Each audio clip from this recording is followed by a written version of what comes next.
Kembali lagi di So Jadi Pandit. Jadi ya ini pada saat gue buat videonya lagi hujan deras banget. Kalau mungkin kalian kedengeran suara hujannya, jadi gue ya mohon maaf ya kalau ada suara backingan hujan karena memang hujannya cukup deras di sini.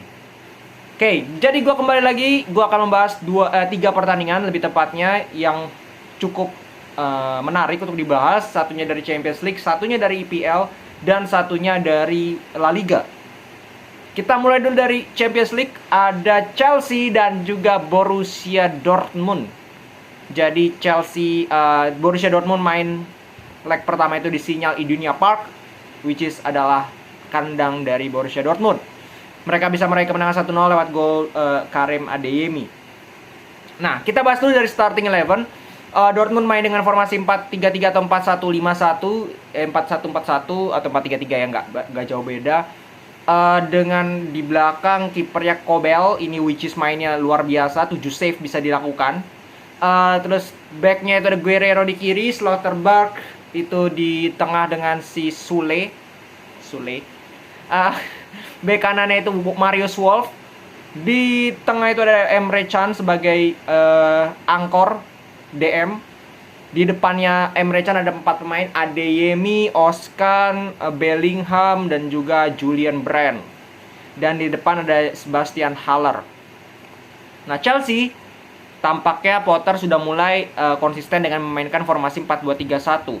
Ya, Kepa, Reece James, Thiago Silva, Koulibaly, Chilwell. Di tengah ada Enzo dan juga Loftus-Cheek.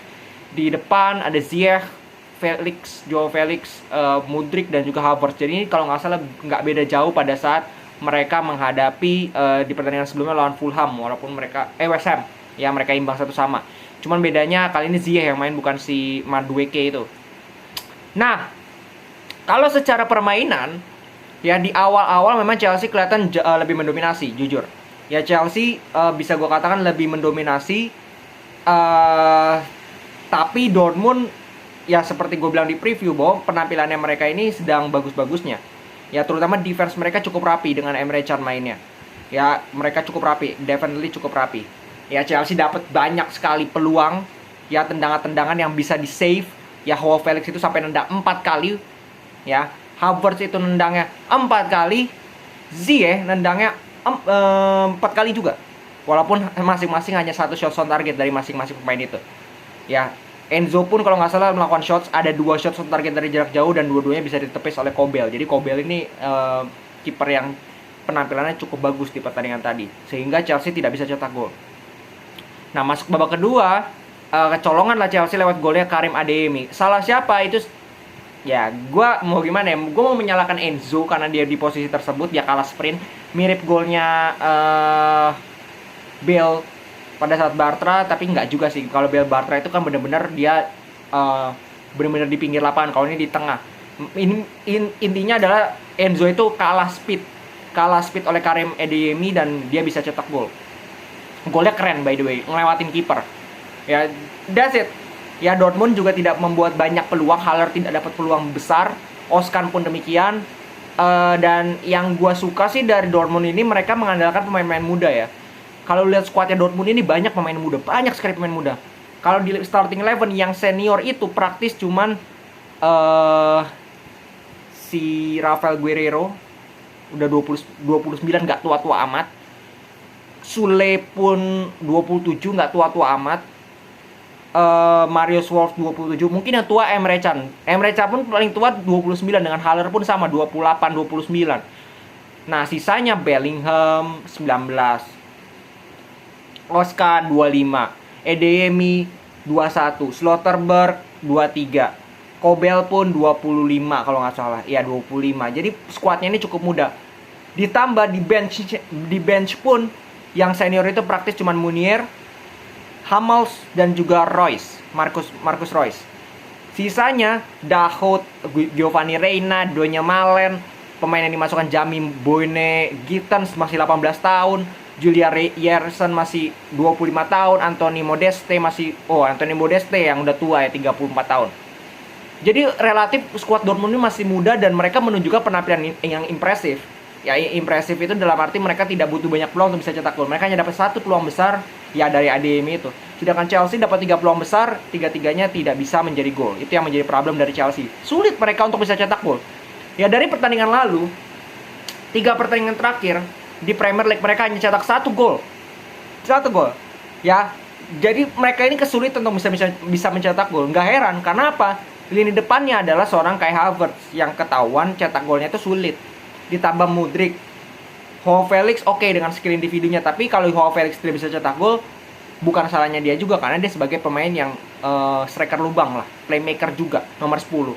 Ya, jadi ini kembali lagi tren yang sangat negatif kepada Potter. Gue yakin pressure itu akan semakin besar untuk Potter. Desakan itu akan semakin besar karena kekalahan mereka itu susah menang gitu ya, mereka lupa akan kemenangan. Itu yang bahaya untuk Chelsea. Tapi masih ada leg kedua di Stamford Bridge. Jangan gue sih belum melihat ini akan menjadi end untuk Chelsea, akan menjadi akhir untuk Chelsea, dan nanti kita lihat di leg kedua seperti apa. Terus kita Arsenal Manchester City di Premier League. Arsenal turun dengan 4-3-3, dengan Manchester City 4-3-2-4-1. Ini formasinya hampir mirip dengan pertandingan lalu. Jadi kalau kalian perhatikan starting 11-nya itu persis seperti pertandingan lalu untuk Manchester City. Pemain senior semua dimainkan. Walker, Diaz, Ake di belakang, Silva, Rodri di tengah. Di 4 depan itu De Bruyne, Gundogan, Grealish, Mahrez, dan juga Erling Haaland. Sedangkan Arsenal ada 2 perubahan yang dilakukan oleh seorang Arteta, yaitu Tomiyasu di kanan dan juga Jorginho main di tengah karena Partey dan juga Ben White itu nggak perform. Tapi yang menjadi permasalahan adalah bukan hanya mereka yang tidak perform di beberapa pertandingan terakhir. Nketiah, Martinelli, Odegaard itu menurut gue permainannya kurang. Bahkan 2 center back mereka secara penampilan itu berada di bawah performa mereka. Maka dari itu, walaupun yang gue agak kaget adalah Arsenal berani pegang bola. Ini yang gue salut dari Arsenal. Arsenal berani pegang bola lawan Manchester City. Tidak banyak tim yang berani memegang bola pada saat berhadapan dengan Manchester City.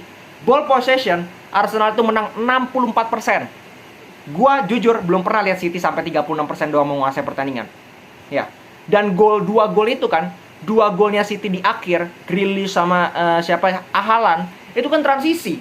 Ya kan, itu kan kesalahan individual pemain belakang yang salah passing sehingga di-intercept counter. Gol pertama City pun itu berdasarkan kesalahan dari Tomiyasu. Artinya City pun nggak bagus-bagus amat. Mereka hanya memanfaatkan kesalahan sekecil apapun yang dibuat oleh Arsenal karena mereka punya pemain yang berkualitas, sesimpel itu. Tapi secara permainan City pun tidak sensasional banget. Mereka tidak sesensasional itu. Ya, tidak sekeren itu. Ya, mereka masih banyak celah. Mereka buktinya bisa dikurung oleh Arsenal juga. Beruntung memang finishing dari Arsenal ini sangat buruk. Dan ini bukan hanya pertama kali. Di beberapa pertandingan terakhir, di 3, bahkan ini ke pertandingan keempat, mereka gagal meraih kemenangan dengan 3 kali kekalahan. Ini mentalnya ini gue rasa teruji banget sekarang. Apakah pemain-pemain ini bisa bangkit? Apakah Arteta bisa memotivasi pemainnya lagi untuk bisa bangkit di pertandingan selanjutnya? Itu yang penting. Ya, karena mereka sekarang disalip oleh City sementara, walaupun mereka punya 1 game in hand. Ya, 1 game in head kalau nggak salah. Itu lawan siapa ya? Lawannya itu nggak mudah juga kalau nggak salah, laga tundanya. Bentar gue cari. Mereka itu laga tunda lawan, wah nggak kelihatan di sini nih. Ya pokoknya adalah laga tunda lah, satu pertandingan. Ini kan laga tunda nih. Ya, maksud gue ini laga tunda. Harusnya 12 apa ya kemarin lah. Pokoknya di paruh pertama harusnya mereka ketemu, tapi waktu itu nggak bisa ketemu karena bentrok kalau nggak salah dengan kematian Ratu Elizabeth. Maka dari itu Arsenal masih punya 1 pertandingan game in hand daripada City. Kalau mereka menang, mereka bisa unggul 3 poin. Ya, jadi Arsenal pun mulai goyah di papan atas. Yang mulai kesusul nih oleh City. Bahaya juga ini kalau mereka tidak bisa bangkit segera, City bisa dengan sangat gampang untuk menyalip mereka. Yang terakhir kita ke Real Madrid. Real Madrid menang 4-0 lawan LC. Secara squad mereka tanpa Asensio karena akumulasi kartu, tanpa Kroos, tanpa Courtois, tanpa Mendy karena cedera. Ya.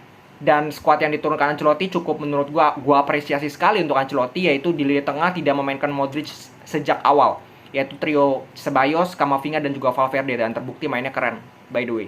Rodrigo main di kiri, Asensio main di kanan, dan Benzema di depan. Di belakang tidak banyak perubahan, Nacho, Militao, Alaba, dan juga Carvajal. Which is, kalau gue bisa rangkul secara permainan, ini keren banget Madrid. 72% penguasaan bola dengan 92% akurasi passing, dan 26 shots mampu Real Madrid buat. Ke arah gawang itu ada 13 shots on target. Dan beruntung kipernya LC ini gila mainnya. Dia memang kebobolan 4 gol, tapi kalau nggak ada dia, kalau kipernya lagi nggak perform, itu bisa kebobolan maybe 7 gol. Serius. Karena peluang Madrid itu sangat banyak, berbahaya semua. Ya, save-nya itu luar biasa semua. Jadi it's good ya untuk Madrid. Mereka 3 pertandingan terakhir, walaupun 2-nya di Club World Cup, mereka bisa cetak 4 gol. Ya, bahkan lebih dari 4 gol. Ada 5 gol di final. Jadi ini menurut gue sangat positif. Ya, sangat positif untuk Madrid. Semoga mereka terus menemukan konsistensi mereka, karena minggu depan The Champions League, jadi harus diatur, dan itu sudah dibilang oleh Ancelotti bahwa dia akan mengistirahatkan beberapa pemain termasuk Modric dan Tchouaméni di pertandingan ini untuk nanti siap di Champions League berhadapan dengan Liverpool. Itu yang lebih penting. Oke, segitu dulu. Kita lihat besok Manchester United Barcelona seperti apa, gua akan bahas. Salam sepak bola.